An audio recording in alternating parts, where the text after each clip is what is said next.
Hi, this is Honor of Serene for CreativeCow.net. In this tutorial, we're going to take a look at how to use Premiere Pro 2.0's DVD authoring capabilities. Now, Premiere Pro 2.0 introduces the ability of adding menus and submenus to your final DVD.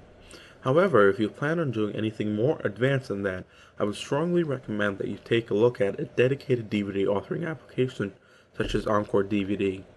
While creating a DVD with menus and submenus, the first thing that you have to take a look at is this DVD marker button as found on the timeline. Once you select the DVD marker button, you're presented with this window which has a few different options.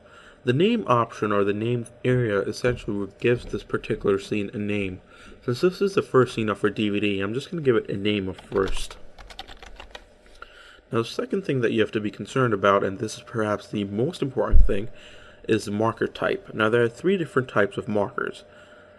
The scene marker represents that this particular scene will be found under the scenes menu of the DVD. The main menu marker represents that this particular scene will be placed on the main menu of the DVD. And the stop marker represents that this particular scene, when selected, will take you back to the main menu.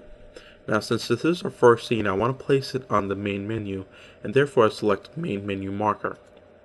Now, the third thing that we have to take a look at is this thumbnail button. Thumbnail is essentially a visual representation of that scene. Since black doesn't really represent what our scene is about, we want to change the thumbnail, and you can do that by using this controller. So I'm just going to scroll ahead by clicking and dragging this, and this gives us a good visual representation of our scene.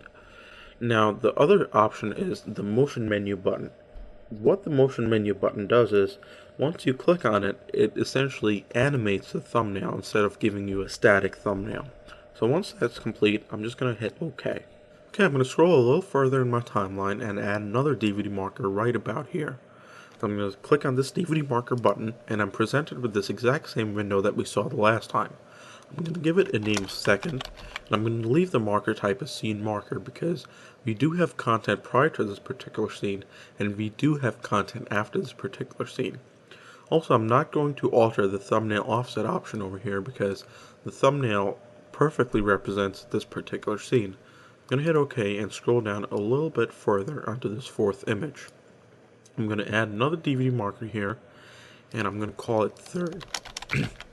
I'm going to leave this marker type a scene marker as well because there's content prior to the scene and there's content after the scene.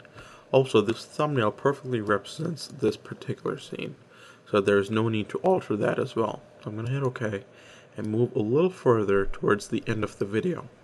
I'm going to add a DVD marker over here and going to name it last because this is going to be our last DVD marker. And I'm going to change the marker type to stop marker because what we want is, as the user comes to this particular marker, it will take them back to the main menu. I'm going to hit OK. Once you're done adding the different DVD markers onto the timeline, it's now time to create DVD menus. To create DVD menus, simply go to Window, DVD Layout. And once you get there, you'll be presented with a message saying Autoplay DVD with no menus. Essentially what this message is telling you is that although your DVD will play from start to finish, it won't have any menus.